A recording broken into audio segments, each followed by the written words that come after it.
Operation सिंदूरच्या यशाचे रोज नवे आणि अभिमानास्पद पुरावे आता हाती येत आहेत। भारतानं पाकिस्तानच्या 11 एअरबेसवर ऑपरेशन सिंदूरमध्ये मोठा मारा केला। यामध्ये पाकिस्तानच्या वायुदलाचं जवळपास 20% नुकसान झालंय।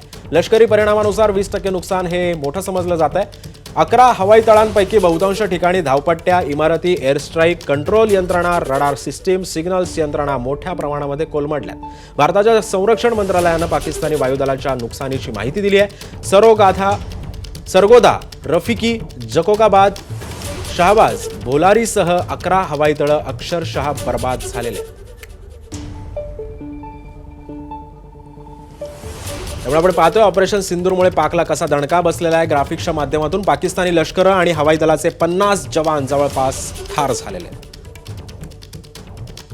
पाकच्या 50 मृतांमध्ये स्क्वाड्रन लीडर उस्मान युसूफ हा सुद्धा आहे।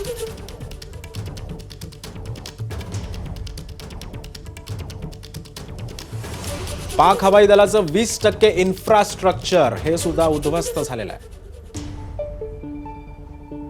पाक हवाई दलाची F-16 आणि J-17 विमानं ही सुद्धा नष्ट करण्यात आलेली आहेत। पाकिस्तानचे 11 हवाई तळ सुद्धा नष्ट झालेले आहेत।